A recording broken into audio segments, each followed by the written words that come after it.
going on, everybody? Welcome to Horror and Heroes. I'm your buddy Coco. That's my cousin Vinny. What's up, everybody? This is my cousin Gio. Who's Vinny's uncle, Gio? We'll talk about that another time. Really? Somebody left this sound on, but after I said it right. 5 times. It was on you. He told you like 8 times. Put the volume down. It's all right. I don't mind hearing my voice if you couldn't tell already. Yeah. So how's everybody doing today? Good. Good. Good. You guys watch anything good this week? I watched this weird movie the other day. It was called, what's it called? Betwixt One and Sunrise. It was a very odd flick. It was with Val Kilmer, as you know, was Batman with the nipples. In, Nipple. Batman Returns. And I'm sorry, Batman. I'm Batman. Oh my God, I had to wear an undershirt over here so my nipples wouldn't be seen through. You know, it would look like my nipples were crushing the leprechaun's head. I couldn't wear me nipples, you know. So it's about this writer who goes to this small town to like this town doesn't even have a bookstore. The bookstore is in the hardware store. So he goes there for a signing, like no one's coming over. He's trying to like get people interested in what he's doing. It's not working, and he, stumbles upon this like hotel, this old hotel, and it's locked. It's locked down, whatever. He goes over there at night, and this girl starts following him, starts talking to him, telling him she loves his books. But you obviously know there's something off about her because like everything's dark except her. She's like in this light.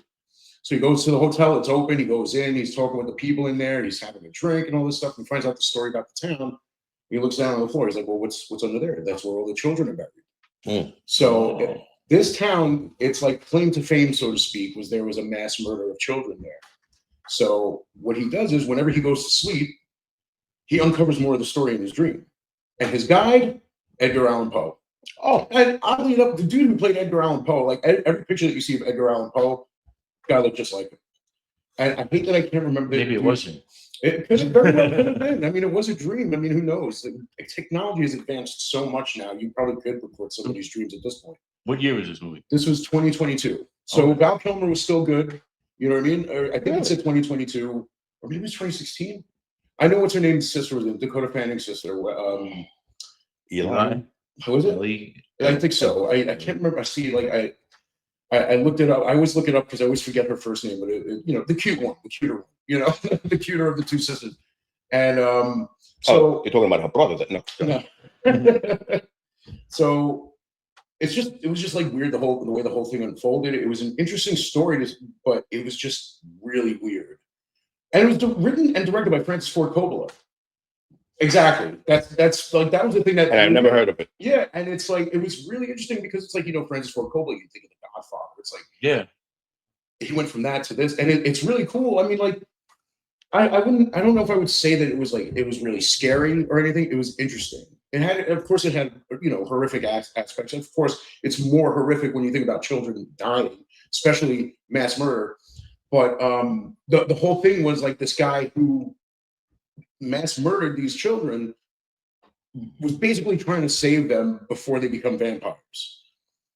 Because across the lake, across the water, there were these group of kids, goth kids. Like we just look at it as just a bunch of goth kids, but because it's such a small town, because these people just fear everything that has nothing to do with their town, they're vampires, and this is the guy who runs it.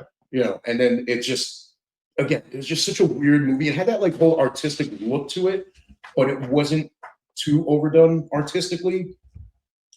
Val Kilmer, again, put on a great performance. He was awesome, and it was just an interesting movie to check out. I mean, it's on Prime if you guys want to check it out. I might have even said the name of the movie wrong, but it's like Betwixt One and Sunrise, I believe. One and Sunrise. I think it's Betwixt One and Sunrise. Yeah. Nah. All right. But I mean, the thing is, when they're talking about like the children, when they show the children, and while he's dreaming, you see the scene where this man mass murders these children. Betwixt now and sunrise. Betwixt. I had to look it up. Okay, that makes more sense. I had to look it up. 2022. I was close. I mean, you mix the letters around. You spell it backwards, it still spells one.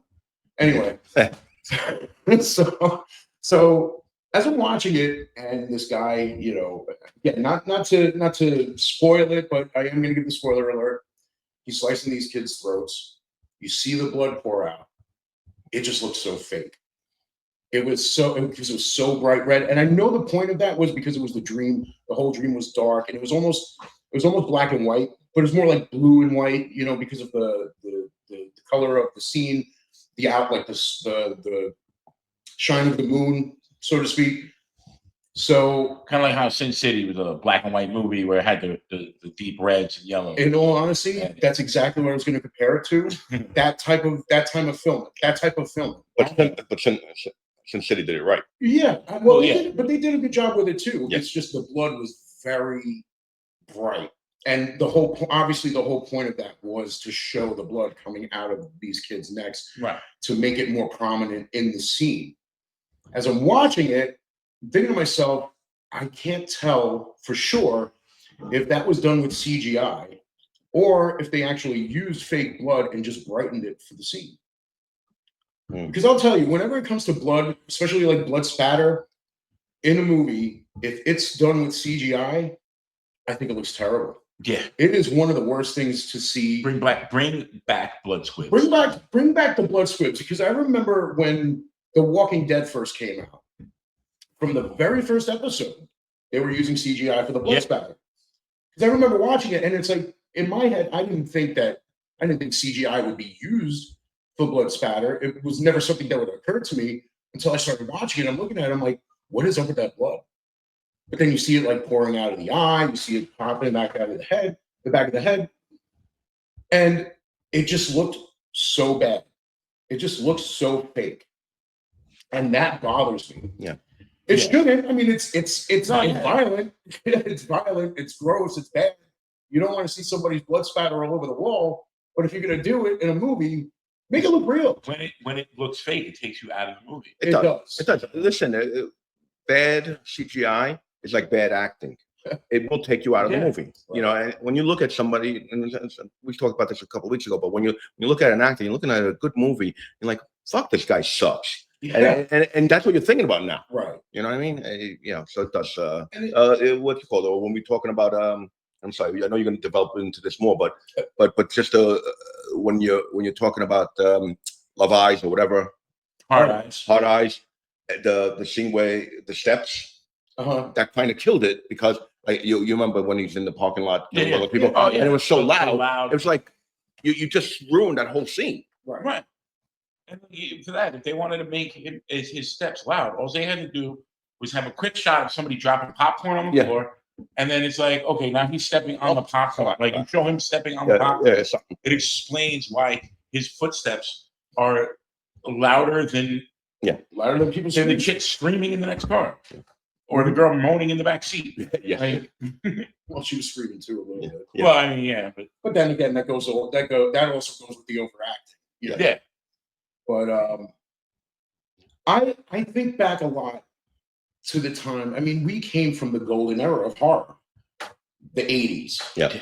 That was possibly the last time slasher movies, especially, were really great. Don't get me wrong. In the 90s, you had Scream. You had the Hatchet movies, which I love. Those were very gory too, but it was also still a fairly new idea to make it that gory. You got Kane Hodder dressed as Victor Crowley ripping the dude's head open from the mouth, everything blood spatter all over the place. You're just like, wow, that's insane. Yeah. But now it seems to become more of the norm, which I don't have a problem with. And it's not even about doing it right and being creative. I just don't think that should be the standard for the slasher movie. No. I love the practical effects. Yeah. As far as we always go back to the Terrifier movies because it's one of the newer movies that still uses practical effects. Yeah. From what I understand, in the last one, they did a combination of both CGI and practical effects, which is fine. Had a bigger budget, could afford it. Right. And just seeing that people are still using those practical effects more than the CGI, whether you like the movies or not, you don't have to love the movies. I know a lot of people, with Terrifier, it's 50-50. It's like people really love it or you hate it. They really hate it. I'm a fan of the franchise, but being a fan, you could always say, well, I didn't like this one as much as this one. But the point is, it's the practical effects. Yeah. Oh, yeah. That's one of the things that really appeals to people.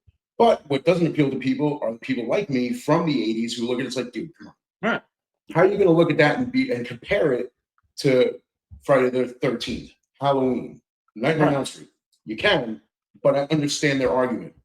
But what's important is the use of the special effects the right way, the way we like it. Right. It's a throwback. So you see what they go ahead, Vinny, go. You go first. Like on the superhero side, a lot of the stuff done with superheroes, you really can't do practical. Fair. You agree. can't have Superman flying through the sky. Well, you can. You know? It's the falling part that's the bad part. Right. But then you get things like The Dark Knight when they wanted to flip a tractor trailer. They really flipped that tractor trailer. Right. They did that practical. Yeah. And me and you had the conversation the other day about the masks or helmets being CGI. Like Iron Man's makes sense. Okay. Spider-Man, when he had the Iron Man suit on, made sense. Even Star-Lord made sense, where he pushes a button and it digitally comes on. But like, why did Captain America have one when it was Sam Wilson? Why did Black Panther have one? And it's like that's the overuse. I think it's just like it looks cool for one guy. Let's do it for everybody else. Right. Yeah. The thing with Black Panther though, I thought that was developed in their. They did explain it. Yeah, no, they did explain it because the whole suit was like a nanotech suit, like Iron Man's. But it's like that strays from the comics. Okay, see, that's what I wanted to know. As far as that goes in the comic book, when you read comic books, you look at the heroes in their suits. They put the suits on, or they're already in the suit. Right. Something like the Black Panther, Iron Man, all that nanotech stuff. When I was watching like this little video. I know it was all AI, but I'm watching it. I'm like, that's not that far off from what's happening in the movies. It's almost like everybody has a button that they press and their suit just pops. Yeah, exactly. Like in the comics, you don't get the suit up scenes. Yeah. Like there was a big thing in the CW shows. It's like, I mean, they wouldn't actually show them putting on the costumes. Like DC does it more. Even the Batman movies, where it shows them pulling the boots on and all that, and then the close up on the nipples. You get the suit up scene. In the comics, it's kind of a waste of a page to do a suit up scene. But like Black Panther, for instance, in the comics, his powers were from the heart-shaped herb, and he didn't have his suit didn't enhance his powers. In the movies, they made the suit enhance his powers with the whole kinetic energy thing. So like it made sense, but as a comic fan, it's just I don't know, it's just something about like Spider-Man, for instance.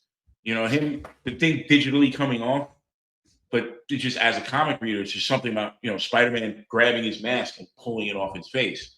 Like Tobey Maguire did that. Right. Like when he was stopping the train. Even Garfield. Even Andrew Garfield when he revealed himself to Captain Stacy. It's there's just something to that you don't get when it's either push a button or even in Spider-Man's case it was controlled by his mind. It just because stuff like that, when it comes to both horror and the superhero movies, seeing someone put the mask on, seeing someone's blood spatter all over the wall, it's real.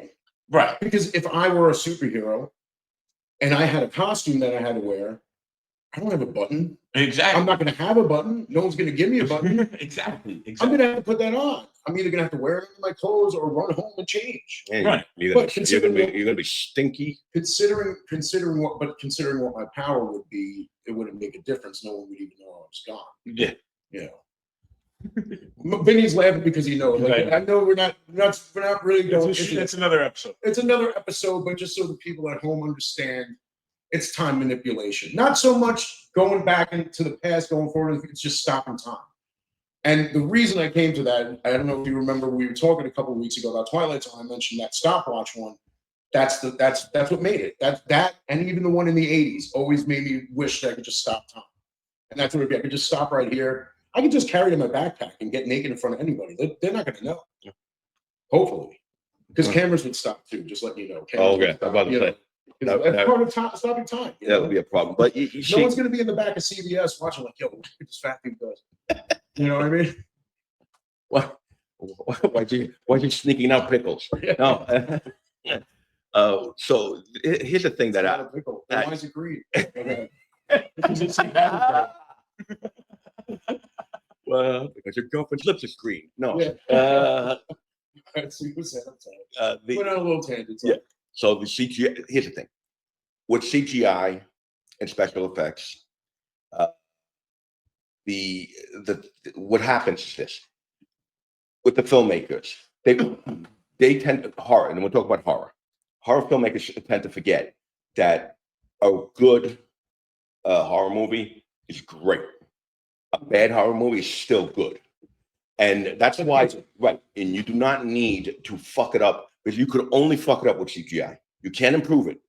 You could only fuck, there's nothing that you can't do in special effects that CGI, because no matter what, it'll always look crappy and unrealistic because we're not there yet with the technology. And even when we get there, with our perception of how it looks is gonna dictate to us, how we feel about that specific scene. But so the more you have, because I think what blood used to be chocolate syrup. Well, when it was black and white, white. yeah, they used to use Alfred Hitchcock. Right. And later on it was a darker. Yeah, it was a mixture. It was a mixture of corn syrup and red dye. But it was always like a little bit darker. So it depends on how you look at it. It's always going to be more. It might be less realistic, but it's more adapt to the film, the way it comes out. Right, that's fair. And of course, when you go beyond the blood and you go to like the special effects, where certain movies where you have monsters like The Thing, the creatures in that movie, incredible. Even watching it now, I could still look at that and be like, it looks so real. You do that all in CGI to make it look more realistic, but it doesn't. Right. It's still a cartoon to me. And the thing with me is when you use CGI to create human beings, the mouth never moves right. Yeah. There's always something off that's never going to be just right. Because it's when you look at AI, you always look at the hands. There's always 6 fingers, 2 fingers that are smaller than the other. And what makes that what I find funny about that was almost kind of predicted from Westworld, the original Westworld. I never saw the show, but I know the original movie. The whole thing was they got these animatronic robots to look and act and talk exactly like humans. The only thing they could never get right were the hands. So they had these big puffy hands. It didn't have prints on it. It was just big, bulky, and puffy.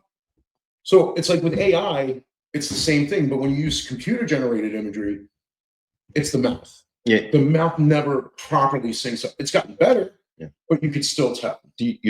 That's why Mickey Mouse and all those characters have white gloves. The same thing. Yeah. That's why they all wear gloves. Because they couldn't get the hands right no matter how much they tried. Consistency in animation. Yep. Right. And that's kind of a genius idea. Yeah. You give them big puffy gloves. Let the rat wear gloves. And I want to know what they look like with gloves off. I don't. I really don't. It's probably horrible. But I mean, when you take my good hand. But one of my favorite special effects makeup artists is Tom Savini. You go back to Dawn of the Dead, Day of the Dead. He did the makeup for Jason in the first Friday the 13th movie, Part 4 and Final Chapter. He's even acted. He's made like little appearances here. Some people might know him as Sex Machine in From Dusk Till Dawn. He had the gun in between us, the two barrels. He was the motorcyclist in Dawn of the Dead, who then kind of returned in Land of the Dead with the machete, but he was even in Dawn of the Dead. Well, the remake of Dawn of the Dead is the sheriff, but just some of the stuff that he did for movies, as far as makeup goes, was really legendary. It was really groundbreaking, because when you look at a movie like Dawn of the Dead, 1978, you see dead people walking. You see people who came back from the dead walking, and one of the it's as amazing as it is sick to know how he got good at it, because he was a combat photographer in the military. So he had to go and take pictures of damaged equipment, what it was supposed to look and like. damaged people. He knew what it was supposed to look like. Exactly. So he's walking around this war zone, Vietnam, looking at body parts, taking pictures of dead people, half dead people, body parts here and there. Yeah. So he knew what it was supposed to look like. Could you imagine that? Doing a movie and it's like, okay, so how's this look? Like, no, it doesn't look real. Like, I don't think he was that, he might not have been that rude, but just no, it's like, well, I think it's like, do you know what I've seen, man? Yeah. Do you want to know what I've seen? You know, like that's it. It's I know what it's supposed to look like. as it is sick, you know. It's heartbreaking to know that he was able to do that because of what he actually saw. Right, what he went through. And he turned what he went through into something art. And it's some of the best art. Yeah. I mean, he's worked on the Creep Show movies. Well, you're talking about of the Deads, but the remakes. Something I think that they did great in that was that a lot of the zombies that you see with like missing limbs, they hired amputee extras. You know, we need this guy to be missing an arm. Let's find the person missing an arm. So which brings me to one of the greatest scenes of all time, the Toxic Avenger. Right. The guy that in the diner, he's about to rape this girl. He throws her over, bends her over, and you could see that it's a fake. He has no arm here, so it's moving around like this. So he rips his arm off. That guy really only had one arm. Right. So he rips the prosthetic. Prosthetic. Exactly. It's funny as hell. You need a scene for somebody to rip an arm off? Yeah. Or somebody that is already missing the arm. Yeah, I mean, but again, Tom Savini to me is, I mean, he is legendary in the field. He's the greatest. I mean, you also got Greg Nicotero who does the makeup for Walking Dead. He does the Creep Show series. But Savini, I mean, that all comes from somewhere. Savini did both Creep Show movies. He was actually the Creep in part 2. Obviously, the Creep looked different in that. He was, he had the big head. He was tossing the kid the magazine, And in final chapter, Friday the 13th final chapter, believe it or not, that first scene where you see Jason's boots walking, like right before he gets the girl with the banana. Yeah. That was Tom Savini's boots. Like that was him walking because they needed to get that scene. But he did the makeup for Jason in that, and the character Tommy Jarvis was based on him. You got this kid making masks, making all this like other extra shit. Tom Savini, that's who they based. But remember, Savini, who doesn't really know who he is, he's creepy looking as fuck to begin with. You know what? But that's the thing. I look at him. I don't see creepy. I just see a typical Italian mug. That's what I see. He's a little bit creepy. I look at him. I'm like, all right, that's surprising. Yeah. There's no doubting that face is an Italian, But as the years have gone by, obviously he's gotten older, and it's tough for him to work with his hands. But he has a school, and it's accredited school, and he gets these people who come to his school to learn how to do what he did. That's how they get these jobs in this field, because they learn from him, or they learn from people who learn from him. Yep. And to me, that's amazing because the guy's a legend. Yeah. Anybody who knows special effects knows that name. So talking about the special effects, I got into a little bit with somebody on Facebook because of Terrifier, because this chick was saying how Terrifier was revolutionizing the way that the special effects was being done, and I just happened to tell her, like, sweetheart, I mean, it was a gory scene. The one when he split the girl in half, said it was well done. It was entertaining. It was everything. There was nothing new in that revolutionized the way that we're going to look at, like we're going to talk about 20 years from now. You know what I mean? And of course, she took offense to it, but that means you don't like Terrifier. Well, it's not that I think Terrifier did what it was supposed to do, which, as we know, is to bring back that type of movie. But now every movie's trying to outdo themselves, as we know. And I'm not, it's not that I'm not happy about it, but they're forgetting to actually put a plot in there somewhere. Well, I also feel like, as far as that goes, it's not just pushing a boundary. I think people think that they need to keep up with Terrifier. They need to just basically do what Terrifier does. Yeah. And I don't agree with that. That's why I had a problem with In a Violent Nature.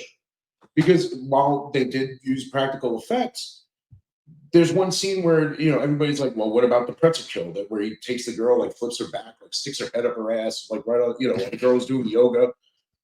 They're like, well, that was a great kill. I'm like, it was a good kill. It was an interesting kill, but all of that stuff we've kind of seen before. I mean, we remember Friday the 13th Part 6 when Jason takes the cop and pulls him backwards. You talk about, pulls him, basically bends him. Well, you think about the chainsaw scene in Terrifier. Oh, well, no, he used a hacksaw, but we've seen that also in Part 3. He used the chainsaw up the dude's balls. But it happened to Jonathan Tucker in the Texas Chainsaw remake. Actually, I will tell you that one of the best scenes about the twisting and stuff like that was an Exorcist, one of the remakes or reboots or whatever side boots of them, and this girl, but she was folded backwards like this and then came back up straight. That was, I believe, that was no effect. Last Exorcism. Yeah, but that was no effect. Oh. That girl could stretch that much, Right. and to me it was cool because, like, really, if you don't think about, because I mean, if you ever see these when they stretch them, but it's funny because they're wearing leotards, so it's not. But you put a white dress on them with blood all over it, it's freaky, Oh, yeah, I mean, well, speaking of The Exorcist, I remember when Exorcist Beginning came out, and then they took it and made a different cut of it, called it Exorcist Dominion. Legion's a movie, right? Sorry. Legion. Somebody said, Carla said that she keeps on seeing the thing about Legion. Legion's a movie. It's pretty decent. There's also a series called Legion. Oh, there is? Okay, Yes. Didn't know that one. Well, I remember when Probably talking about the movie though. when Exorcist the Beginning came out. This woman gets possessed by the devil, and she's in a cave, and she starts climbing the wall. And this was still when CGI was being developed to look more realistic, but it didn't. There was something about early CGI where we've spoken about it, like with Spider-Man, the Tobey Maguire Spider-Man, Catwoman, which I know that's one of your favorite movies. And I'm just messing with you, but it's something about the arms. Movie? Huh? They made a Catwoman movie. And he never put it out. So the thing is, that was the new one that they didn't put out. The new one they didn't put out. But there's something about the way in earlier CGI, the way they bend their arms. It's like it doesn't bend. It's like when you watch The Simpsons and you see Homer bend his arm, there's no like real bend. There's no elbow curves. Yeah. It's like Stretch Armstrong. It's more like elbow macaroni than an actual elbow. There's no bend. It's just like all curved. Yeah. And it's like I'm watching this again. I think it was maybe 2003, 2004. And I'm looking at this and I'm like, the face looks cool. Because whenever, as far as makeup goes, when someone's doing the devil and it's like that white face with the green eyes, cuts on the face and like the puke on the lips, and just that look is always freaking me. Like even in Repossessed, when they took Linda Blair as an adult, basically they basically took the story of Reagan McNeil. Now she's an adult. I mean, it wasn't that story, but her as an adult, even though the movie was hilarious, her face scared the shit out of me the first time you walk in because it's that face. And that makeup to me is always very effective. That pale skin, green eyes, it's just freaky. I mean, I'll be honest with you. There are times where I wake up in the morning and I'm like, I'm pale. Like I just, early in the morning, the light's shining in. I've scared the shit out of myself. Because my eyes get like really bright when the sun is on it. I scared myself because that's what I looked like. I was like, oh my God, what the hell is that? Imagine the rest of us. I gotta say, one of the best. So makeup is very important because I gotta tell you, one of the best Satans, and I know we've always said this, is from Constantine, Lucifer. Yeah, but that's a great actor. Tim Curry in Legend. Yeah. I'm trying to remember. Yes, but what's it called? But I've always said that what's his name from Constantine is the best Lucifer, and all it is a guy in a white suit with a little bit of makeup. Yeah, and it's not overdone. No, it's not overdone, and he's just unclean. Yeah. So it's just it's really well done. There are talks finally about a sequel. Yeah. Oh, they better do it before they all freaking die. I mean, But makeup is always important. Yeah, and that's something that you can't really CGI unless you're Henry Cavill with a mustache. Mustache stage. So CGI is very easy to point out, especially when it's on somebody's face, whatever. But I'll be honest with you, if I saw that movie without knowing about that, I would notice it, but I wouldn't know. It what wouldn't was. have bothered you. It would be like, oh, whatever, you know. Exactly. I wouldn't like, there's something up with his lip that looks weird. Right. If I didn't know. But so, like, you know, hiding something like that, like, you know, DC, you know, they had to do reshoots, and Cavill grew out a mustache for the Mission Impossible. So when they did the reshoots, he couldn't shave because he was still shooting scenes for Mission Impossible. So they digitally removed his mustache, and it's in one scene, but it's a close up of his face, and it is noticeable. It's like his just the way his upper lip moves, like it doesn't look right, you know. Well, like Marvel ran into the same problem with Avengers when they had to do reshoots. But they fixed it the easy way. Right. Chris Evans had a full beard for Snowpiercer. Yeah. Okay. So it's actually the only scene that they had to do was at the end credit scene of Avengers 1 when they're sitting eating shawarma. Mhm. If you look at Captain America, he's like this at the table. That's right. He has to hide. He has a full beard. Wow. So they had to hide his face. So they just had him sit like that. And that's easy. You know? And there's the difference between practical and CGI. Exactly. You can't get more practical than just hiding something. You know, exactly. Straight up hiding it. That's Black Widow. A lot of people don't even realize that. A lot of that movie, Scarlett Johansson was pregnant. Holy cow. You know? And they hit it by camera angles and, you know, not showing her lower body, and then, you know, during the action scenes. Either way, so a lot of you guys were So- jerking off to the wrong person. That's basically what he's trying to say. Kind of like what they did with FDR. Yeah. They just always had him behind the desk, so you wouldn't know he was in a wheelchair. Exactly. That's very clever. I mean, listen, that's an age-old technique that they're still using. Yeah. But you talk about Superman, where like you can't make it look like he's flying without CGI, but they did it. They did it back in the 70s. That's true. And like I'll be honest, I think as bad as it looks now, like going back and watching it now, it doesn't look that great. But those flying effects with Christopher Reeves look better than sometimes in Iron Man flying in the current Iron Man movies. Well, it's the realism to it. Right. You know. Well, because they had to use real backgrounds. Exactly. It wasn't just a green room. It wasn't the flying that was always the problem with the Superman movies. It was like the landing and stuff like that. Right. Because that always like right. Because when they have to actually land, it's literally him laying down on a table. Yeah. With two people holding the corners of the cape going like this. Yeah. You know, and that's it. And it worked. It worked for the time. And they tried doing something like that now, it would not. Well, I was gonna say, so that to help me out here, Star Wars. Okay. Obi-Wan Kenobi. Okay. Yeah. What's the actor's name? Not Sir, whatever his name is. Whatever his name. Train Spotting. The original one? No. No. Ewan McGregor. Ewan McGregor said that he had to reshoot a scene where he was going to ride one of those motorcycles in the sand and stuff like that. Right. And he invites, so he tells his friend, come with me. It's going to be like a quick scene. And, you know, and they go and he's got a sitting audience. And basically it's on one of those horses that you jump over gymnastics, and him sitting on there go, ooh. He said I felt so embarrassed because everybody thinks we're doing these great scenes. Right. Meanwhile, it's me on a pommel horse. Yeah. On a pommel horse, you know, moving around like it's some kind of jerk. Yeah. Yeah, I can't imagine like bringing your friends like, dude, I'm gonna do this insane scene. Yeah. Gonna be riding this what do they call it? The pods, not the pods. Those bikes, those. Yeah, the Speeder bike. Speeder bike, that's it. And he's like, it's like if I had a friend that I invited to that, and that's what they had to see, they'd be like, that's what you get paid for? What did you bring me here for? What kind of movie are you shooting? Yeah, I know, right? Star Wars, you know, I mean, one thing with them, you know, they did things for special effects.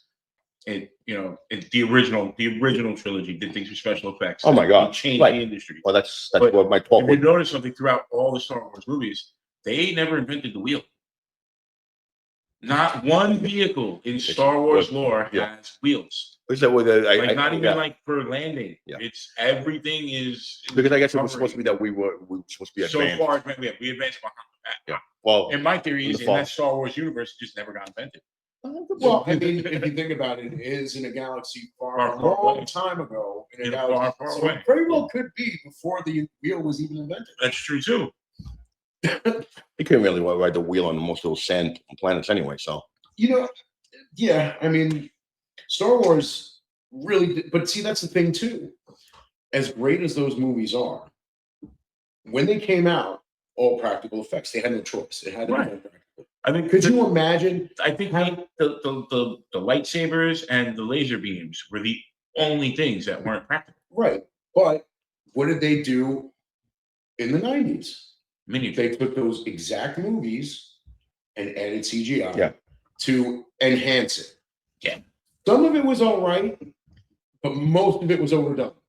You see the Death Star blowing up. Now it's like a big ring, like Saturn blowing up or something. The scene in Jedi where Jabba's sitting down and he's being sang to by these two creatures. It's a lot different in the original than what they changed it to. Yeah. They even changed Darth Vader at the end of Return of the Jedi. Yeah. Not that this has anything to do with special effects, but they took out the Ewok song. That is the biggest travesty. And my whole thing is with taking out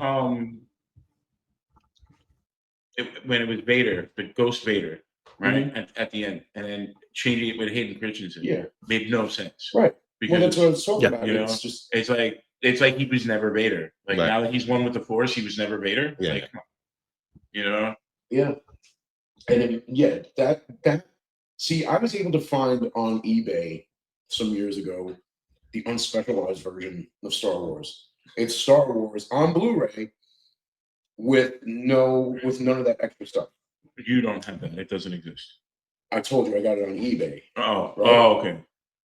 So it exists. It's not officially, official. It's not official. but There's it actually, exists. there's actually a song about that, set to the tune of somebody that you used to know. Oh, I don't even know. You'll never get a Blu-ray of the Star Wars that you used to know. Yeah, I mean, some of those spoof songs are too much, though. I mean, it's funny, but it's it's corny because it's that song. So, yeah, I'm sorry. yeah, I was going to ask. So you guys saw Novocaine, which I know is not a horror movie. Oh yeah, we didn't even talk Yeah. about that. Did that have a lot of special effects, or did it have? It did because it was an action movie, so you had to have a lot of cool special effects. But it was a good combination of both practical and right. computer generated. Like there were some things where, you know, it's kind of obvious that it's probably CGI, but you couldn't tell. Yeah. Okay. Like spoiler, when he gets shot in the leg with the crossbow, like you actually see the arrow go into his leg, and it stays there. You know, and I couldn't tell if it was CGI or if it was done practical. Right, and that's obviously they didn't actually shoot him in the leg with an arrow. Well, But there were different ways to do it before CGI took over. Now, stuff like that, when you're using CGI for it, it looks fine because it's just a quick in and out. Right. You basically the only thing you have to do with CGI is show the penetration. Right. The blood was practical for the most part. Yeah. There may have been one or two instances I couldn't tell if went like someone's getting shot and if it was CGI. Well, the guy in the kitchen, it was probably CGI. Right. You know? Well, because from what I understand, when it comes to gunshots, they won't use blanks anymore because of the whole thing with Alec Baldwin. Rust. Yeah. So they want to cut out that risk by not even using that. So that's why a lot of times when you watch movies where there are gunshots, the blast just looks bad. Right. Because it's all CGI. Because even the blast is CGI. Yeah, that's stupid. It is. Listen, I agree, but because one jackass didn't check the fucking gun before they shot it. That's usually. But I know with the John Wick movies, they still use blanks in those. But Keanu Reeves, who is trained with the guns, he knows what he's doing, and he's responsible for checking his guns before every scene. Yeah, which is how it should be. The actor pulling the trigger should be the one responsible to check. No, it's not a lot of acting that you're not fucking shooting somebody. Right. the funny thing is that I And call it. it's not the first time it's happened. He didn't Look even at hit. Brandon Lee. Yeah, I was about to say, but what's it called? Alec Baldwin didn't hit somebody on target. He hit somebody off screen, Right. you know, on the side. So, like, that could have been easily avoided by not pointing it at somebody. Right. If you're pointing it at nothing, point it at nothing. You know. I mean, it's understandable to do it that way now Right. because you don't want anybody to get hurt. No, it's not. Right. It's understandable. I don't necessarily agree with it. No, but my point being, but this is one of those little stupid things that it ruins a movie. You know, and all I'm asking you to do is, first of all, you're gonna shoot a gun. You could easily show the gun, and you could be shooting it at a wall. Just take a couple of shots at the wall, boom, and you're done. Yeah. So you don't have, you know, like how movies get onto reels, right? Mhm. They're not, basically all it is it's still photography, but it's 28 shots per second, something like that. Okay. And so that it's very easy, like when you're talking about when the arrow goes into the bone and stuff like that, it's very easy to, like, if you got a good editor, you shot, and obviously you're not shooting at somebody's leg, and then you pull out this and put in that one shot where it goes through something, right? And you could basically do that with a dummy and stuff like that, and bam, and then shot. That's fair. I mean, I understand the gunshot being able. All right, this is me pointing my gun at the wall, but when the movie comes out, it's going to be me pointing my gun at you. Yeah, I shoot, then your head explodes. yeah. But the thing is, what about shots where it's supposed to be point blank, both in the shot? Stuff like that is what I think they're trying more to. Yeah, but that's what I'm saying. I think I see, that's the thing. The way movies are made in actuality has very little to do with what we see on a TV or what we see on a big screen. Mm-hmm. You don't even have to shoot a movie in the same place and still have to say that you're on the same location. Like if you're shooting a movie in a giant house, and the living room looks this way and the dining room looks this way, you're never going to find a house that the living room's going to look this way, the dining room's going to look this way, the kitchen, the bedroom. So you find the right living room, the right dining room. So you're shooting. You're never seeing everything in one shot. Right. You see the outside of the house when you need to see the outside. Yeah. Right. Exactly. You see the inside of the house as they want you to see it. Right. And the outside of the house is almost never the house in the movie. Right. Because it's just for all anybody watching right now, we could be in a garage. Right. Exactly. Or not, but we could be. Yeah. That's next week. Breaking Bad. They have a problem with Breaking Bad. The exterior shots of the house. Yeah. You know, people to this day are showing up to the house and throwing pizzas on the roof. Yeah. You know, meanwhile, that has nothing to do. You know, there never was that house. Literally, they used one shot for the outside. Yeah, it just was the right one. You know, what I think takes away from with stuff like that is stuff like Full House. Stuff like Full House, where they use the exterior shot of a house. Yeah. But then when they show the interior, it's obviously not that house. Yeah. It couldn't be. You know, like it couldn't be. Yeah. Right. Okay. No, that's we're gonna start with that shit, because then how the fuck those unemployed bastards afford that gigantic apartment in Manhattan that would go for like 10 grand? Oh, and Friends. Like, yeah. Two broke girls. If you're broke, you wouldn't even have money. Right. Yeah. We get all that stuff. But Seinfeld's apartment can't exist. There's no. If you look at the layout of the apartment and the way it's supposed to be, his hallway, the outside hallway would go right through his kitchen. Yes. That's fair. So going back to the makeup, the special effects in the 80s, what is one of the coolest things that you've ever seen in a horror movie? I know you mentioned it once. Werewolf transformation. Yeah. That changed in the 80s. Yes.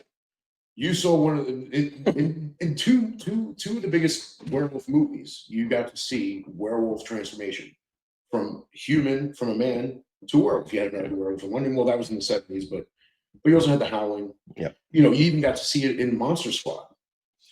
Well, things got hard. Yeah. So those special effects, being able to do that practically, is just so much more amazing than doing it with CGI.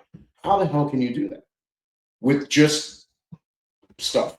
Yeah. Putting stuff together, it's like, all right, this snout is going to come out of his mouth. And you almost have to do it like stop motion. Yeah, it's almost. You know, build the effects as you go. Right. Take a picture. Exactly. And the point is that it was done. They were able to do it. They figured it out. And the problem now is it's so easy. Of course, it's expensive, but it's so easy to just put in a computer program. This is what we need. It's easy. Like Bruce Banner transforming into the Hulk. Right. And we saw it in live action in the TV series, Right. where it was literally just close-ups of the shirt ripping and stuff like that, and that just did so much. They showed so little on screen, but conveyed so much. Well, okay.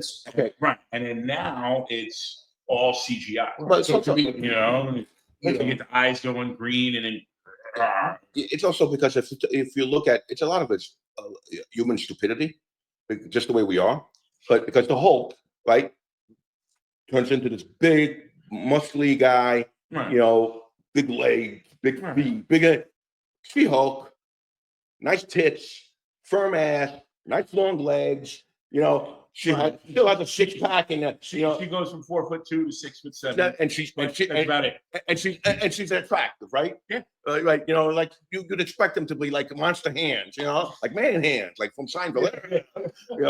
Something scary. No, she turns hot. Right.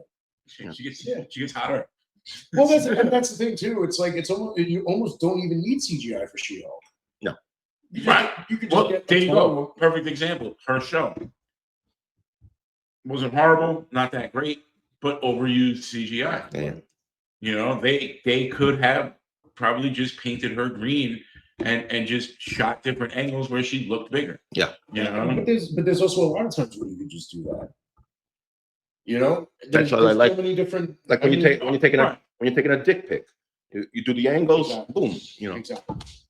Or I just use somebody else's dick. Well, yeah, right.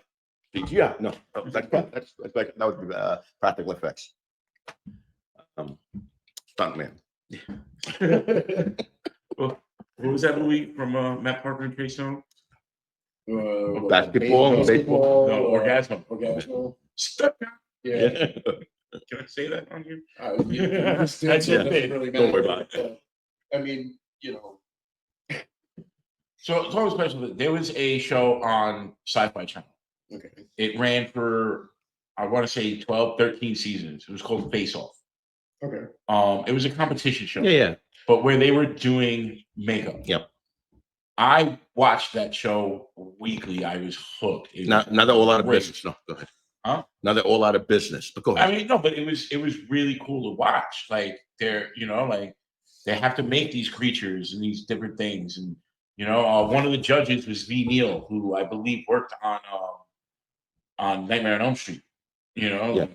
If you're into seeing how it's done, yep. It's a really cool show.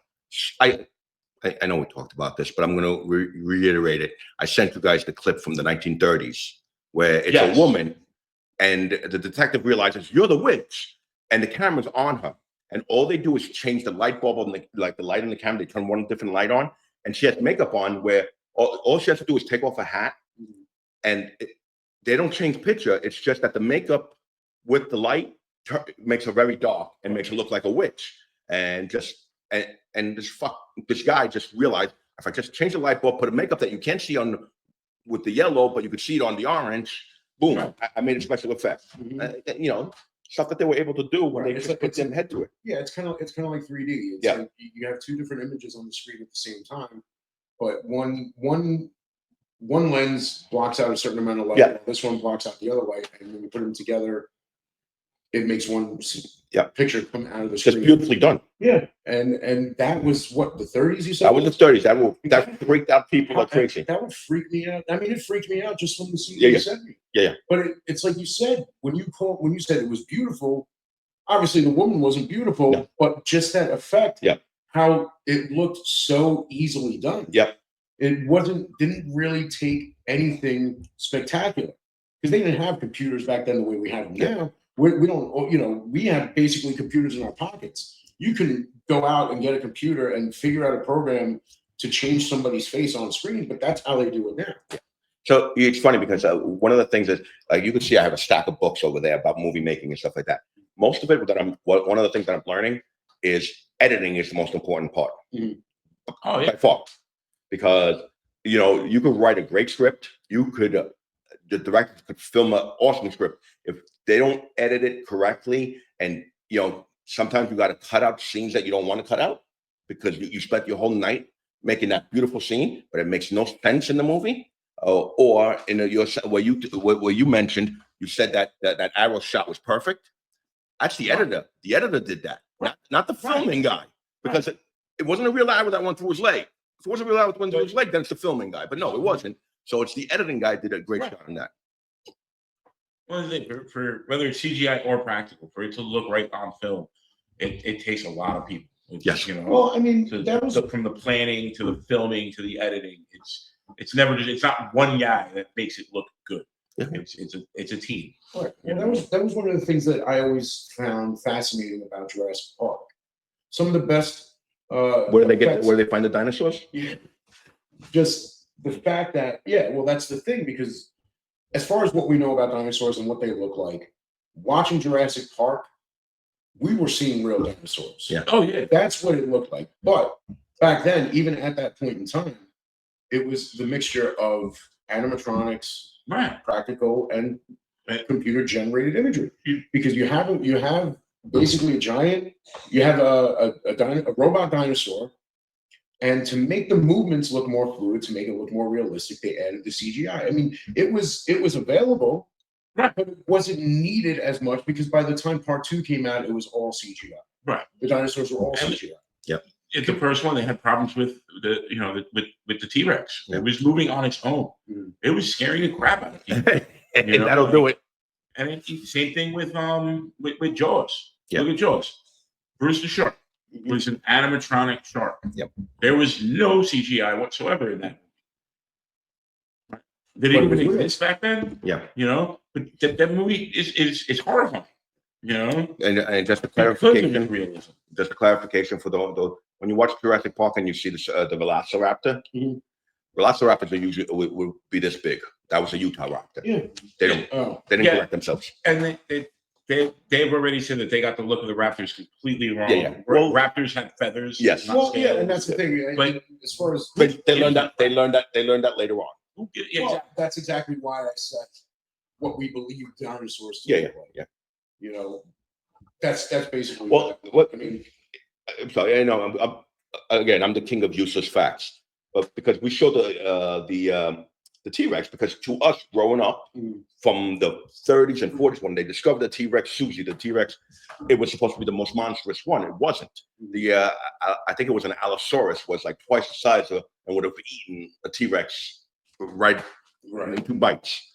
So yeah, you know. But my point being is that we learn. Yeah, but and it was like it's like Vinny was saying, it takes a team of people sometimes to do some of these things. You know, it's like you talk about people like Rick Baker. You know, we did like the special effects for American Werewolf in London, for The Howling, for Thriller. Yep. You know, to be able to do stuff like that on screen without computer generated images nowadays, it's crazy to know that it's more expensive to do the CGI stuff. Yeah. It costs less to just do it yourself. It's do it better. It's like the difference between making a meal and going out to eat. Yep. Because CGI just seems so easy to do. Yep. It doesn't seem like it would be something that would cost so much money. But it's like, I remember, I think it was one of the Family Guy Star Wars episodes where they just had like a pink elephant dance on the screen, and while the whole story was going up, it's like, you know how much that just cost us? You know? Because you're bringing up Family Guy and the budgets. If you notice in those the Family Guy specials, right? Meg has a very little and usually no speaking part in it. It's because it's a 2-hour feature, they have to pay Mila Kunis her feature film rate rather than her per episode rate. And if they did that, it would blow the entire budget. And that's why Meg's part in those is keep your mouth tiny, shut. no speaking part. You know, and because they can't afford that's interesting. Yeah, I mean, like I said, I just really appreciate all that stuff a lot more now. You know, back in the day when we watched it, it was real to us. Yeah. Because again, one of the greatest monsters, one of the greatest group of monsters was the Thing. To me, while I won't say that The Thing is my favorite John Carpenter flick. I'll always say it's They Live. The Thing is a very close second. It's just the movie They Live just spoke to me so much more. And when you look at the makeup in that movie, They Live, it's like that's not what you would even think that aliens look like. Yeah. You know, he calls them formaldehyde face. You know, it's got the blue with like the spots and like, the big eyes and all that stuff. And that was scary. Like that was another thing that I loved about that movie was it was a different idea on what aliens looked like. That makeup was just incredible. Wait a second, no, that I'm getting confused. That was the one with Rowdy Piper, oh, Keith David. no, okay, I was thinking of huh? Kick ass and chew bubble gum. Yeah, yeah. Now I'm all out of bubble gum. No, Well, I was talking about Chew bubblegum and kick ass. I was No. no, So- you're talking I've seen it back so no, many you're talking times. about no, you're talking I about saw the thing. movie once in the theater. Well, I was talking about The Thing, but then I went into They Live No. because of John Carpenter. No, but I'm sorry, I But just gotta in get the yeah, thing. That's with that's with Kurt Russell. Kurt Russell. Keith Yes, David's I was about to say now. Wilford Brimley. If you were Norwegian, it ruined the movie. There is no twist to that movie. Yeah. There's no twist. It ruins the movie within the first 15 seconds. The beginning of the movie, Uh-huh. when the guy that they killed is trying to kill the dog, Yeah. is saying in Norwegian, "It's not Not a a dog. dog. We have to kill it. Okay. It's not a dog." Yeah, And they killed him. Right. Oh. And if you speak Norwegian, Yeah, you would have known. it kills the entire That's movie. fair. But- And a lot of times in movies, when somebody's speaking another language, Yeah. they subtitle it. Yeah, yeah, Not subtitling that made it was perfect. yeah. You know, But the thing to me is it is a perfect sci-fi horror movie. Yeah. That's one of those movies you could sit through at any point in the movie and sit there and watch it. Obviously, it's always best to start at the beginning because, again, we talk about setting the tone for the movie.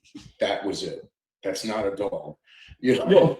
And we find out what it is. We find out that there is something breeding inside of it, living inside of it, and just it connects with the other dogs and just creates this giant monster. And it is one of the sickest, most disgusting looking monsters. But it's so beautiful, you know. yeah. Just watching it now and seeing and thinking about if they were to redo this version of The Thing. I know they did that prequel or whatever, which from what I understand, it was supposed to be a remake, but then they kind of turned it into a prequel. Yeah. That doesn't even Making a remake, 2011. making a remake of a thing that has a twist is kind of hard. Right, because I know that the end of the 2011 thing, it ends with the dog running, being chased by the helicopters and all that stuff. Like you're supposed to sit there and like, you know, be like, oh my God, it's the dog, you know, but whatever. So plus the dude on the bed when he's going to hit him with the what do you call them? The Shock paddles. yeah, there you go. Defibrillator. Defibrillator. Yeah. So he goes in and he keeps pressing it, and then all of a sudden it just opens up those big teeth and just bites his hands off. That, like, even watching that now, it's like one of those things that just make it scare the hell out of you, and it makes you cringe because it like you think of your wrist getting bit off and all that.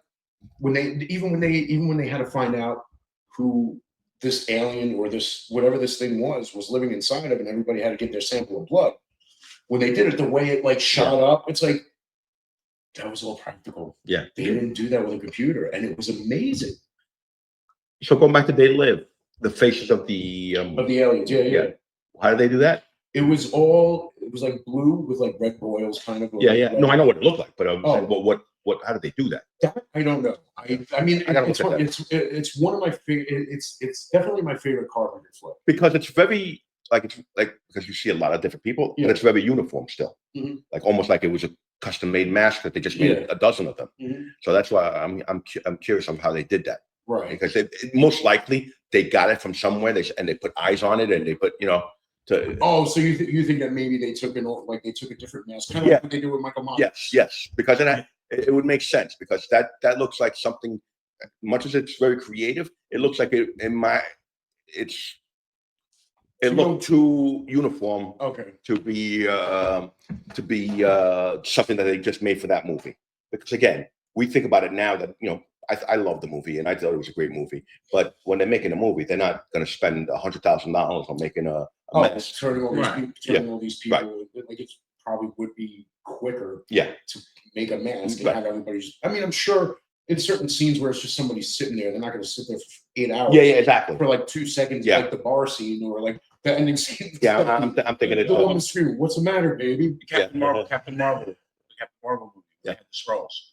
You know, the 3 or 4 that are, you know, like the named characters, you could say that are, you get close-ups and stuff is practical makeup. Yeah. But then when there's like a bunch of them in the background, it's all CGI. And they did the same thing. They did the same thing with the Planet of the Apes, the second one. I'm talking about the original, from the original 5 movies. I believe it was Beneath the Planet of the Apes, Part 2. And there was a scene where you have the gorilla general talking to all the apes, getting them amped up. On Only Good Human's a Dead Human.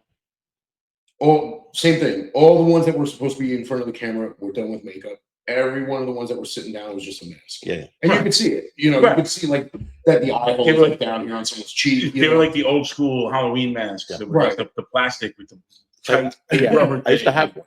Yeah, exactly. I mean, I don't know if it was that. No, I know it wasn't that. But see, even Tim Burton's Planet of the Apes. Well, the movie might not have been that great. Which one was the Tim Burton? That was the one with Mark Wahlberg. Wahlberg. Right. Not the one Tim Roth. Yeah. It might not have been that great of a movie, but the makeup in that movie was phenomenal. Look at Tim Burton. He would not have allowed anything else. Right. But that's the thing. It's now you have Rise of the Planet of the Apes and Dawn of the Planet of the Apes, War of the Planet of the Apes, Kingdom of the Planet of the Apes, all CGI. I'll say that I enjoy the newer ones more than the old ones. The story is really good. Yeah. No, but for me, it's the fact that the apes aren't humanoid. I like that. Yeah. That they're apes. Yeah. In the originals, they were humanoid apes. When you say humanoid, like, I mean that because they're more human. Like you could tell that they have that it's a person in a costume. Right. Okay. That they don't look like apes. They look like between ape and human. Yeah.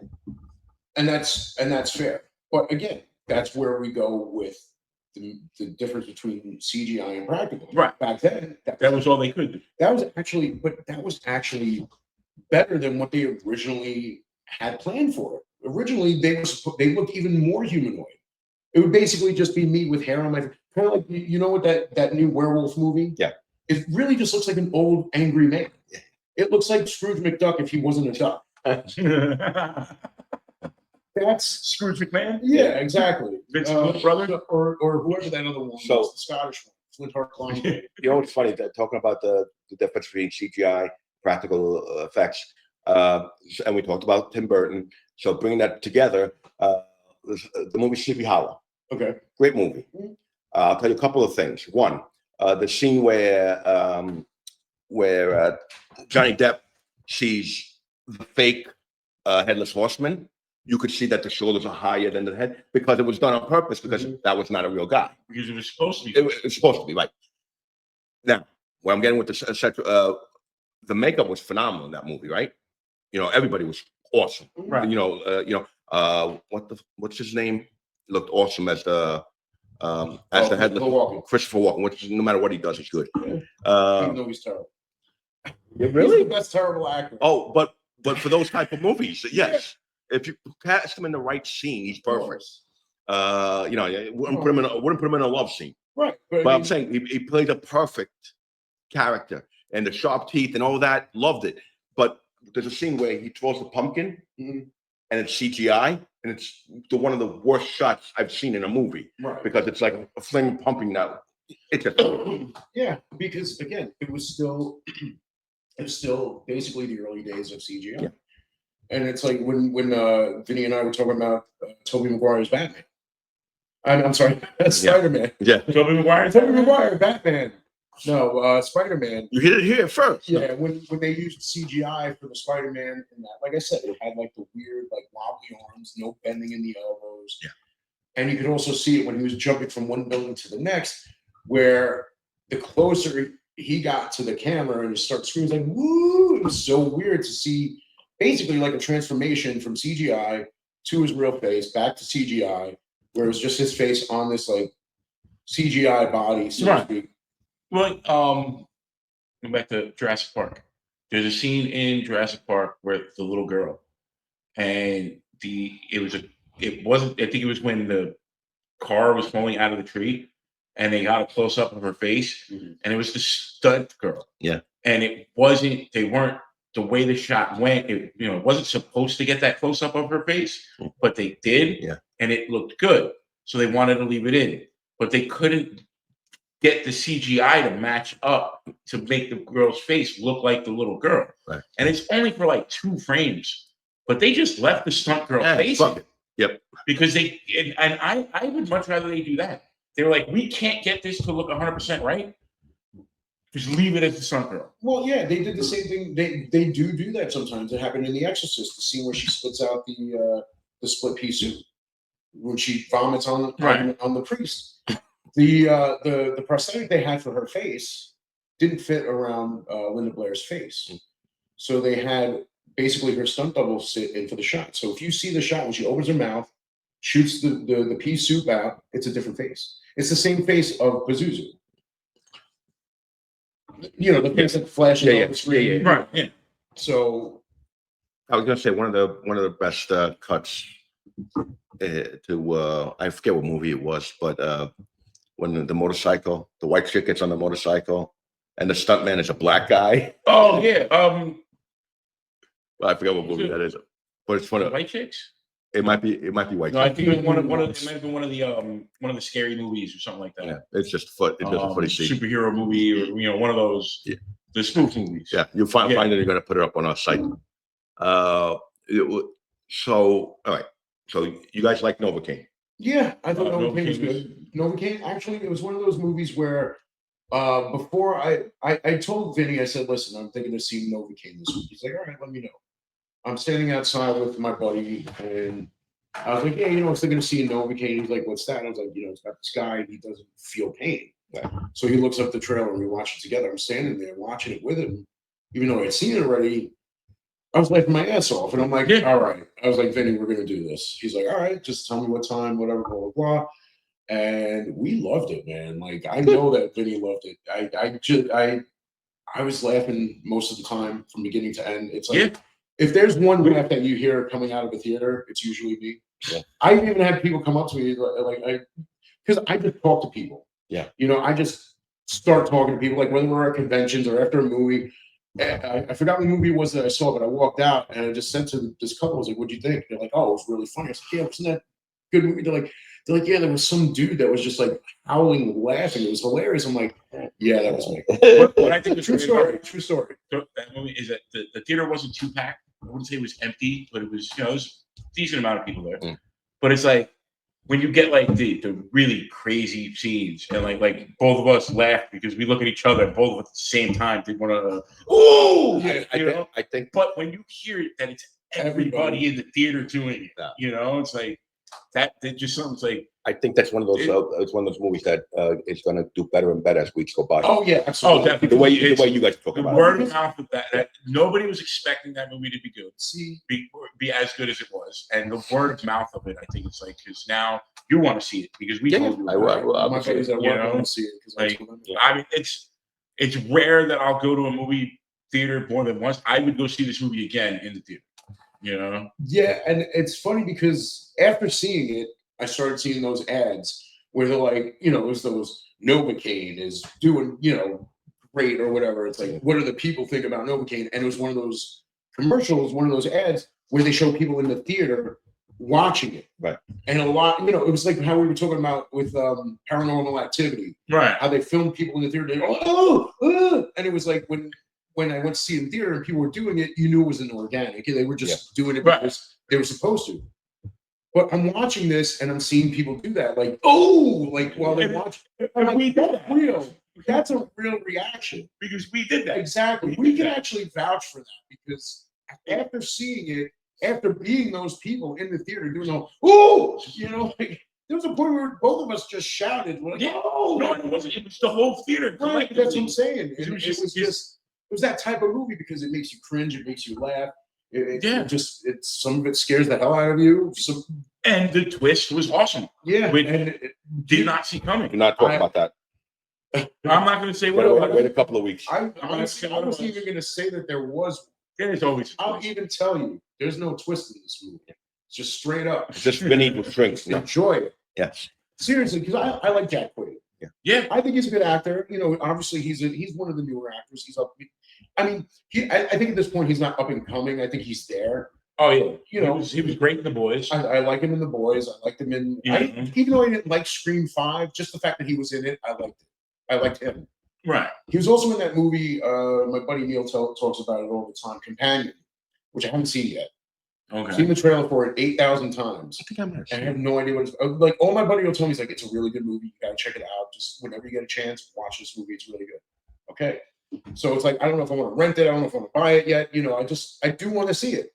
So I want to get 2 movies off my chest. I got one. I got the other.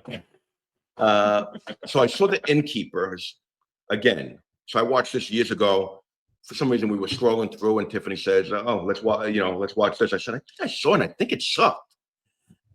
We watched it, and yeah, it was right. It sucked, and it was one of those weird movies. Really no plot. Really, nothing really there. It could have been so great. Basically, you have 2 people. So this hotel, a haunted hotel, closing after 40 years, closing this weekend, and these 2 young people. The girl's a lot younger than the guy, which makes it even creepy because the guy liked the girl, but the guy must have been in maybe 40 and the girl was maybe 18. So it was like weird. And they're both awkward, and basically the whole movie is about they want to catch the ghost in the hotel. And at the end, whatever this happens, that happens, and the twist is she dies. She becomes part of the hotel. I'm gonna tell you the twist, but it's not worth watching. All right, let's talk about the movies that are not worth watching. Yeah, no. I'm just getting off my chest, but everything about it. It was in a perfect. The location was perfect. I would love to shoot a movie in this place. The actors sucked. Everybody sucked. Like there was not one fucking good. Anything good about it. Go see it. But yeah, no, don't see it. It's from 2011 anyway. Well, I mean, see, that's the thing. It's like a lot. There are times where I'll say, "Don't see it" because it pissed me off. Yeah, that I saw it. Yeah. I'm like, it's like, oh, should I see that? But no, that movie sucked. But I always say, in all seriousness, every movie is worth seeing, even if it sucks. Except Skidmore. Well, it's not. I would rather people know why I hate it. right. But you see, If they love it, then I don't talk to that person. but here's the thing. The reason I don't like it, it's not because it wasn't good. It's because it had potential to be really good and it sucked. Okay. And the story wasn't there. There was nothing there. The actors weren't there.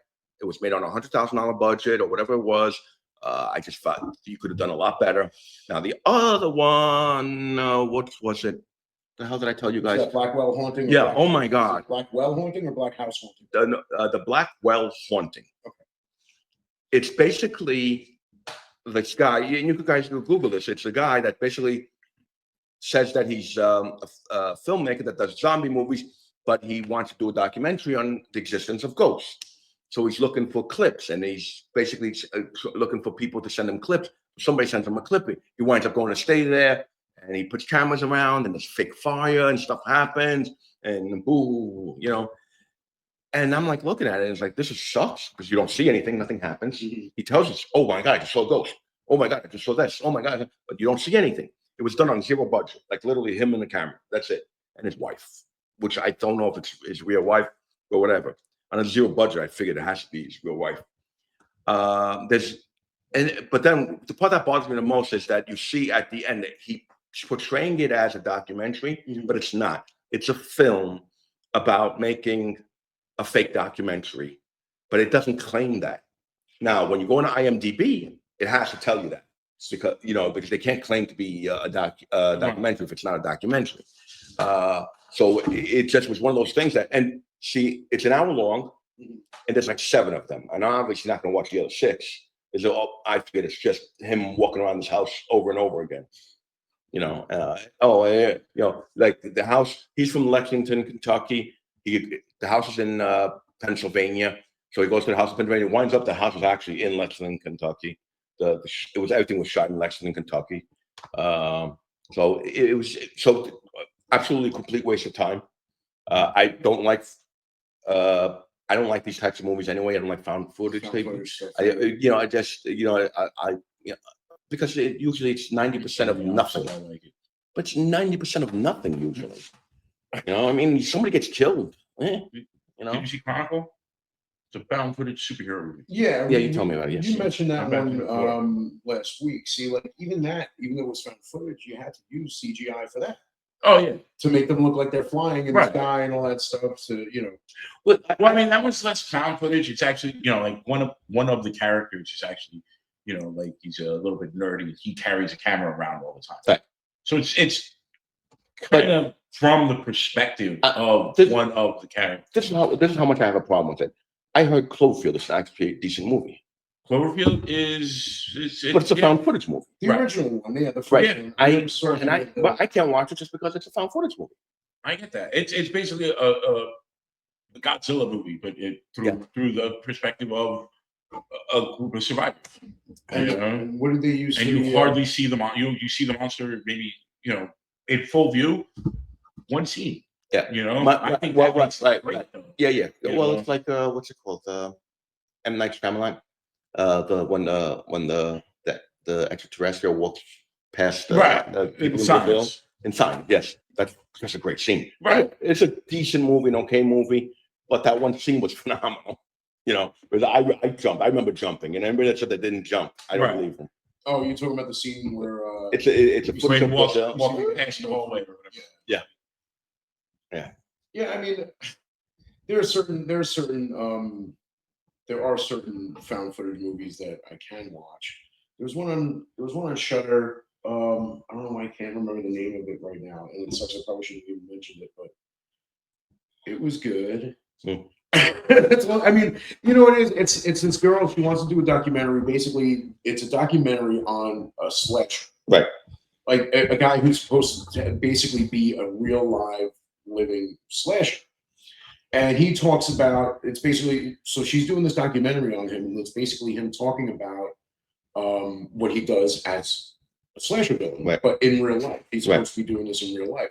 They even mentioned guys like Jason and Michael, and like his father's there, or his grandfather, asking him like, well, were you able to catch her without having to run? He's like, no, I had to run a little bit. No, like, yeah, I got her, whatever it was. It's a very interesting twist on the slasher movie, but also on the found footage movie. Yeah. And it was very enjoyable. It's like I have the mask in my head, and it's like I'm trying to look it up. I was trying to look it up before even mentioning it. I just can't find it right now. Everybody's like confused. I know. But I was going to say, we'll find it and post it on. Talk over. I was going to say that the other one that I know everybody loves, VHS. Oh. 1984. I tried watching them. I'm like, I watch a little bit of it. I'm like, I can't do it. Me and my roommate spent a day in the house watching those movies, and it's like the first one wasn't that bad. Yeah.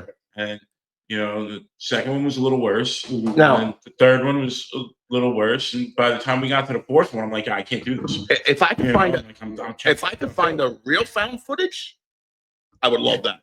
Like a real, like for example. Yeah, we find a Blu-ray with some murders. Yeah. Supernatural murders on it, buried in the backyard. Yeah, but no, but what's it called? That would be wild. Now, Faces of Death, which I loved, but they, later on you find out many years later that most of them weren't real. Right. But it's supposed to be like real deaths and stuff like that, and weird stuff. But the guy commentating, Dr. Death, is that what his name is? Something like that. He was just funny because he was so nonchalant about it. Like as if he was, a baseball game, like about his head falls off. The bear is eating the person. Now that it's better, really like how did you get that angle? You know what I mean? Right. Stuff like that you realize later on. But yeah, that's the I love ghost stories, obviously, and anything that has to do. Oh, that's what I watched again. And again, I don't know why I'm watching them again and when I didn't like them in the first place, but I didn't trust myself because I saw the reviews and the reviews were all good. The Ninth Gate with Johnny Depp, God awful. And you know, I feel like that's one of those movies that people like revere as like a great movie. Ninth Gate, I thought. Nope, it's not that good. It's absolutely not that good. Other than the blonde with her nice tits, nothing else was good in that movie. Found it. The Behind the Mask. Oh. The Rise of Leslie Vernon. Okay. From 2000. I'm sorry, everybody. It took me so long to find it. I knew it was the rise of something, and it's just I couldn't. You know, the guy who played Herschel from Walking Dead's in it. Oh, okay. Yeah, he's one who like plays like The old guy that got his head cut off. Yeah. Right. You guys have anything else you want to say? We're like an hour and a half in. Vinny, do you have anything? Well, when it comes to CGI, like you said, it's usually used more in the hero movies than the horror movies, and deservedly so. I mean, rightfully so. I mean, like you said, it's really hard to do practical effects for certain effects, for it to be effective. But what is there anything? I mean, aside from like the nanotech suits, what do you think? Like, what don't you like about CGI? Before you answer that, the snap, was that a good CGI or not? I thought it was great. The way people got dusted. Yeah. Oh, it was great. Okay. It was a perfect representation of it. Right. Exactly. But that's what I'm gonna get to. That's the thing. When the CGI is done right. Yeah. You know, like the you know, when everybody's getting dusted, like Sam, you know, falls to his knees as he's getting dusted, you know, and Groot looking up, Groot as he's getting dusted. It looked, it's CGI, you know, like, but your brain is like, maybe it's not. You know, that's what I like when when there's the realism to it. You know, like the Transformers movies. I'm a huge Transformers fan. I have been since I was a little kid. And when I heard live action movies, it was great. You know, and seeing them as the practical cars was great. Obviously, they didn't build real Transformers, and it's all CGI, which sucks because they made them have a real as fake as it is.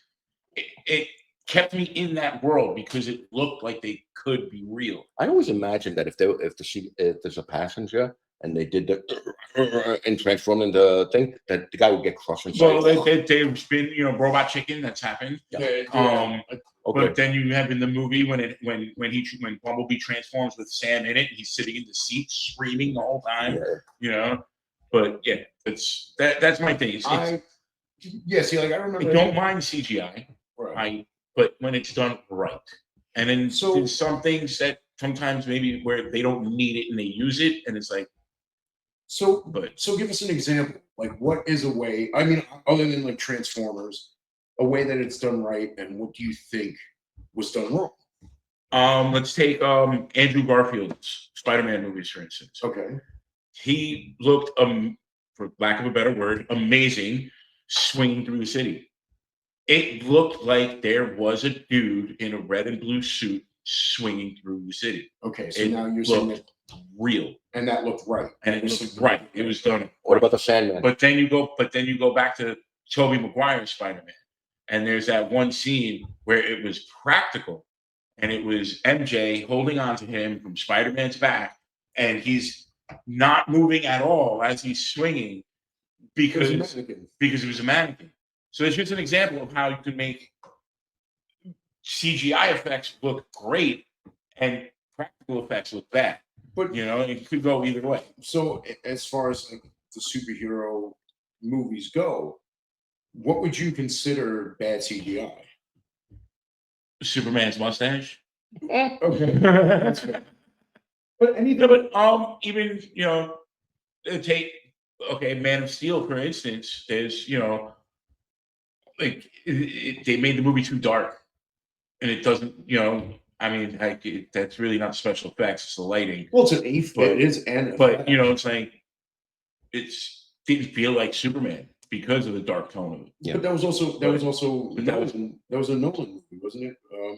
I believe so. And I think that was one of the reasons that it was like that, because he Right. had just come off the Dark Dark Knight Knight trilogy. He didn't get enough hugs when he was Which, younger. so like the Dark Knight trilogy, arguably one of the best trilogies in comic book movies, and it's most of the effects in that are practical. Mhm. I think that's what makes those movies great. Not just the truck scene. I mean, flipping the truck is it's one of the more memorable scenes. It's practical, but like even when Heath Ledger's Joker is hanging outside of a building, I mean, I don't think they actually did it on the 57th floor of a building or whatever, but he was really hanging upside down by his ankle. Right. And that realism is whether it's CGI or practical. It's when it has that realism to it, it just pulls you more further into the story. One of my favorite effects in that movie was the fire truck that was on fire. Okay. Just the irony, Right. Yeah. Just I was like, I remember when I first saw it, I'm like, holy shit, It's a it's a fire truck on fire. But it was even something small like the disappearing pencil scene. yeah. Pencil disappearing. Yes. Like, had you believing that this pencil went into this guy's eye? Yeah. See, another thing. Again, I'm going to go back to the '80s and talk about, my favorite movies were always the Friday the 13th movies, and I don't know if I made it clear last week, but Part 7 was my favorite. And Part 7. yeah, and the end scene where the whole house collapses. They actually had to collapse the house to do that. Just the fact that they had to tear a whole house down to make it look real, because it was real, technically. Whether anything was inside or not, whether it was an actual house or just the outside, however they have to do it to make it look real, it was real. Right. Fire was always real. We were watching when we went to the Alamo Draft House. Now, before the movie, before the trailers, while you're sitting there, you remember back in the day, it used to be like the bubbles. It looked like a lava lamp on a screen, basically. What they do at Alamo, it's like when you're seeing a movie, they'll play like ads or clips of something that has to do with the movie, like something similar. And just watching like this video, it was called like Rock and Roll Stunts or something like that, just to see the different ways that they used to do things with car chases and, just crashes and explosions and all that stuff. And they even had like the video of Jackie Chan jumping down, on this like this pole. And the fact that he's always done his own special effects, his own stunts. I'm sorry. They didn't use special effects for it because he was sliding down himself. He had burns on his hands because the friction that built up. Right. He had it's just people put their body. I feel like people put their body through a lot more to make those practical special effects be real. Yeah. Even though a lot of times, obviously, most of the time, it's somebody else doing it for you. Somebody else putting their body through it. But again, during that, we saw the clip. It was about Mad Max. The guy, stuntman's on the motorcycle and he hits a car, flips in the air. He was not the stunt went unplanned. He was supposed to hit this car and fly straight over. He winds up, his legs clip the car as he jumps off the motorcycle, and he flips head over heels like 4 or 5 times. And it looked so amazing that they left it in. I mean, this guy hurt doing it. Yep. Now he's a legend. But now he's a legend, the legend in his field. So, go ahead. I was going to say, I think we're good. I think Yeah. You have a Yeah, I have my flick pick this week. No, I'm not going to pick anything Irish. I thought about suggesting The Boys from County Hell. It was a good movie. It's a vampire flick. I mean, you can check it out anyway. But the thing is, with that, I had to watch it with subtitles. The Irish accent is so heavy in that, but it's a good watch. But my pick for this week, I want to say Fender Bender from 2016. You got Bill Sage, he was an American Psycho. Mackenzie Vega from The Good Wife. I've never watched The Good Wife, but I just put it down that she's in there. If you've seen it and it makes you interested in watching this. So basically, this girl takes out her mother's brand new car. She's got her license, gets in a fender bender, exchanges, she gets hit from behind, exchanges information with this guy. She gets in trouble. She gets grounded, and she can't go on the family trip. So her friends come over, and then All hell breaks. Chaos ensues. This guy stalks her at her house and her friends and all that stuff, and just it. I'll be honest with you. As far as like movies go, this is just a straight up slasher movie. Nothing more, nothing less. The story's right there. You can watch the trailer and know what's going to happen. But as far as like just a straight up slasher movie from beginning to end, decent flick. My buddy, you know, he was in the chat room. My buddy Neil Damiano, he suggested that movie to me, so I'm passing the suggestion on to you. My flick pick for this week, it's not a superhero movie, but it goes to what we were talking about today. 1996, I'm sorry, 86's FX. Okay. It's starring Brian Brown, Yeah. Barry Orbach, Brian Dennehy, and it's about a guy who is a special effects artist, and the FBI needs him to fake a monster's death who's going to he's going to testify. Witness protection. I like to get him into witness protection. Then like Jerry Orbach plays the detective that is investigating the fake murder, and it's really cool how he he's being chased by the mob and the FBI, and he uses his special effects knowledge to do stuff to get away. There's in early 90s there was a sequel. Sequel is a little better, but yeah, they're awesome movies. It's one of series. So FX, check it out. So I'm gonna take the easy way out and make a superhero and a horror movie at the same time. And we spoke about it just so that for those of you that haven't watched it, watch Constantine, especially if the second one's gonna come out. But Constantine, one of the best movies, I think. I love that movie. Everything about it. Anyway, and one other thing, real quick. This week's poll, Spider-Man, the results by a landslide. Tobey Maguire won. woo! I think Andrew Garfield got 1 vote. I think that was me. Really? That was me. No, No, it wasn't. It's a guy I work with. But, and I never put up my votes because I like to say it on here. I actually don't vote for any of them. I think they were all great in their own ways. They all had their ups and downs. I see your face. If I had to pick one, I would have to say Andrew. He might not have been the best Peter Parker, but I think his Spider-Man, his web swinging, his movements were the best. So just to repeat, what movie did you? I was actually just writing it. It's Fender Bender. It was actually him who recommended it to me. FX. And and you can watch it on Tubi. yeah, me, Constantine. I took the easy way out, honestly, because I recommended some low budget movies in the past. FX is also on Tubi. Yeah. All right. Anyway, good night, everyone. Good night, everybody. See you next week. Thanks for checking it out. Bye now. Bye.